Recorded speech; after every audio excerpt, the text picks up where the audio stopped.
அஸ்ஸலாமு அலைக்கும் ஃப்ரெண்ட்ஸ், இன்றைக்கி நம்ம ஒரு சூப்பரான பிரியாணி ரெசிபி தான் பார்க்க போகிறோம். ப்ரான் பிரியாணி தான் நம்ம வந்து பார்க்க போகிறோம். அரேபியன் ஸ்டைலில் எப்படி செய்கிறது அப்படிங்கிறது தான் பார்க்க போகிறோம்.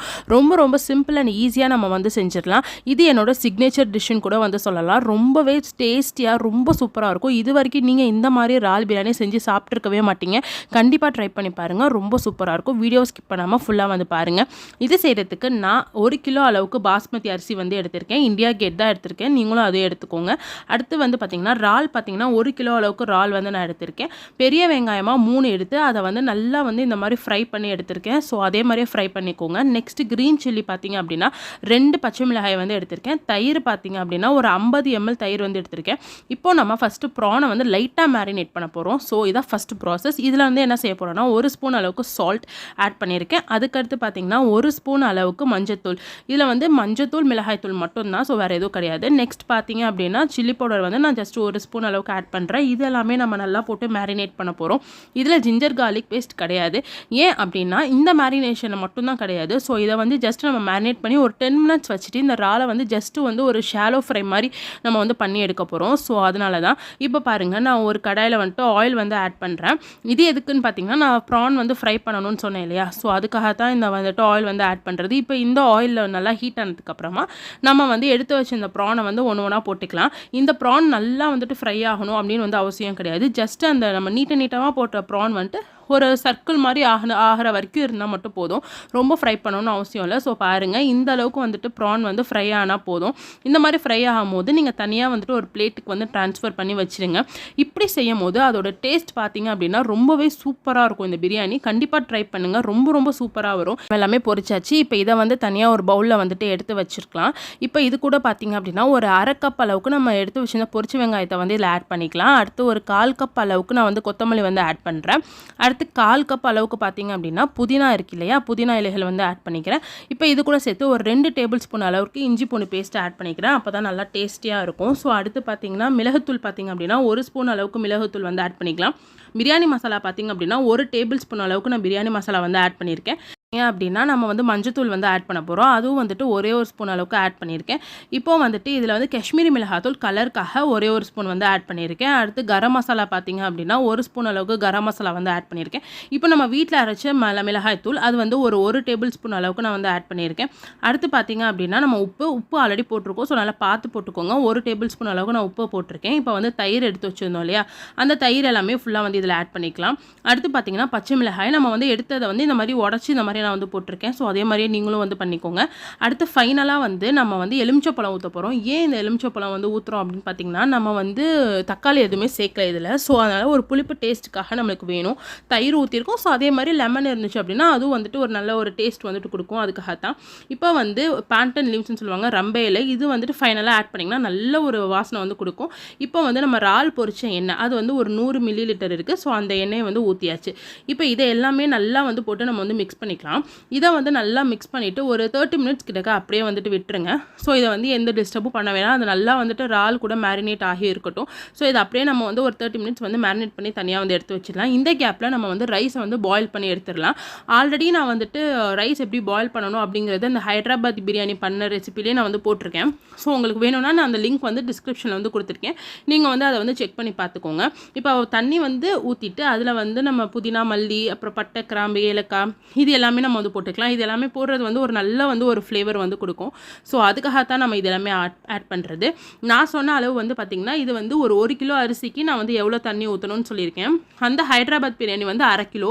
ஸோ அதுக்கு எவ்வளோ பண்ணணுங்கிறது அந்த வீடியோவில் வந்து நான் சொல்லியிருக்கேன். ஸோ அதனால் உங்களுக்கு 1/2 கிலோக்கும் நான் சொல்லியிருக்கேன், 1 கிலோக்கும் சொல்லியிருக்கேன். ஸோ அதனால் நீங்கள் வந்து வீடியோ வந்து செக் பண்ணி பார்த்துக்கோங்க. இப்போ நான் வந்துட்டு ரைஸ் வந்து ஆட் பண்ணிட்டேன். இப்போ இதை பார்த்தீங்க அப்படின்னா நல்லா ஃபஸ்ட்டு கொதிச்சிடணும் தண்ணி. அப்போ தான் வந்துட்டு நல்லாயிருக்கும். இல்லைனா வந்துட்டு ரைஸ் வந்து சீக்கிரம் வந்து வேகாது. நமக்கு வந்து ரொம்ப வேகக்கூடாது.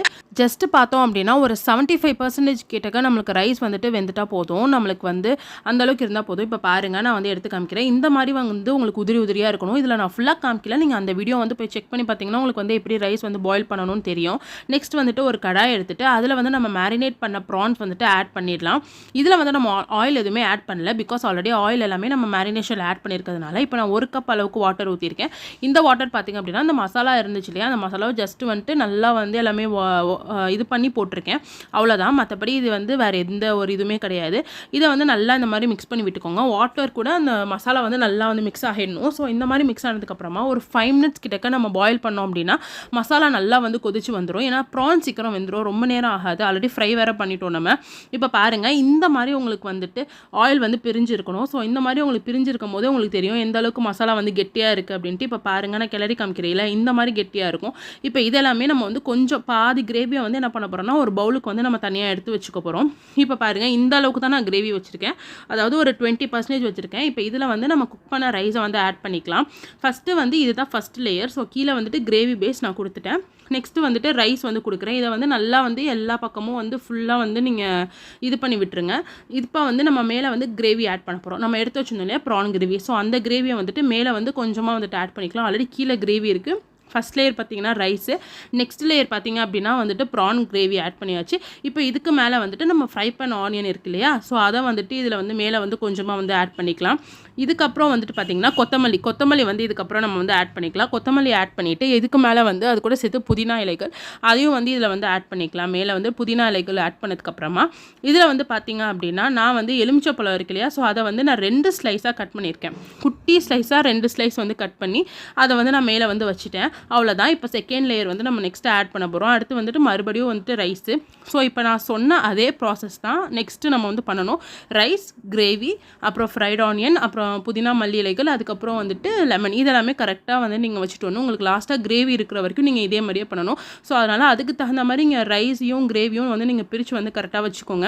ஒரு இது அதிகமாக ஒரு இது கம்மியாக வச்சுருந்தீங்கன்னா நல்லா இருக்காது. ஸோ அதனால் கரெக்டாக நீங்கள் வந்து உங்களுக்கு எவ்வளோ வேணுமோ அந்த அளவுக்கு நீங்கள் வந்து கரெக்டாக வந்து பிரித்து வச்சுக்கோங்க. ஆல்ரெடி வந்துட்டு ஒரு 2 லேயர் வந்து செட் பண்ணிவிட்டேன். இது வந்து லாஸ்ட்டாக ஃபைனலாக நான் வந்துட்டு ரைஸ் வந்து போடுறேன். இதுதான் எனக்கு வந்து கடைசியான ஒரு லேயரு. ஸோ இதில் வந்து நம்ம கிரேவி கிடையாது, வெறும் ரைஸ் மட்டும் தான் ஃபைனல் லாஸ்ட் டாப் லேயரில் பார்த்தீங்கன்னா. இதில் வந்து ஜஸ்ட் ஃப்ரைட் ஆனியன்ஸ், அதுக்கப்புறம் அந்த கொத்தமல்லி புதினா இதெல்லாமே ஆட் பண்ணிவிட்டு இதில் வந்து நம்ம லெமன் ஸ்லைசஸ் எல்லாமே வச்சுருவோம். இப்போ இதில் வந்து நம்ம கலர் வந்து ஆட் பண்ண போகிறோம். ஸோ உங்கள்கிட்ட சாஃப்ரான் இருந்தால் நீங்கள் சாஃப்ரான் ஆட் பண்ணிக்கலாம். அது வந்து ஒரு கலர் கொடுக்கும். நான் வந்து 3 கலர் ஆட் பண்ணுறேன். உங்கள் இஷ்டம், நீங்கள் எத்தனை கலர் வேணாலும் ஆட் பண்ணிக்கலாம். ஃபர்ஸ்ட் நான் எல்லோ கலர் ஆட் பண்ணிவிட்டு அதுக்கப்புறம் ரெட் கலர் ஆட் பண்ணிவிட்டு அதுக்கப்புறம் பார்த்தீங்க அப்படின்னா க்ரீன் கலரும் நான் வந்து ஆட் பண்ணியிருக்கேன்.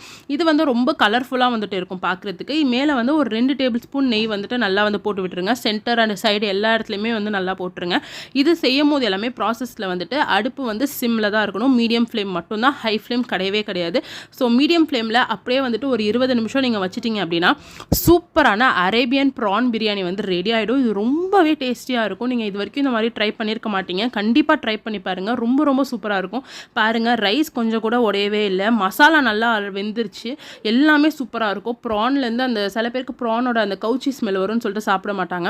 இதில் எதுவுமே கிடையாது. அதுக்காகத்தான் நம்ம ஃபஸ்ட்டே ப்ரான் வந்துட்டு ஃப்ரை பண்ணி எடுத்துருக்கோம். இது ரொம்ப ரொம்ப டேஸ்டியாக ரொம்ப சூப்பராக வந்துட்டு இருக்கும். கண்டிப்பாக ட்ரை பண்ணுங்கள். வீட்டில் இருக்கிற எல்லாருக்கும் ரொம்பவே வந்துட்டு பிடிக்கும். அவ்வளோதான் ஃப்ரெண்ட்ஸ், நம்மளோட ப்ரான் பிரியாணி வந்து ரெடி ஆகிடுச்சு. பாருங்கள், நான் டிஸ்பிளே பண்ணும்போது உங்களுக்கு தெரியும், நான் ரைஸ் அள்ளி வைக்கும் போது எந்த அளவுக்கு ரைஸ் வந்துட்டு உதிரியாக இருக்குதுன்னு சொல்லிட்டு கண்டிப்பாக ட்ரை பண்ணி பாருங்கள். எங்கள் சேனலை மறக்காமல் சப்ஸ்கிரைப் பண்ணிக்கோங்க.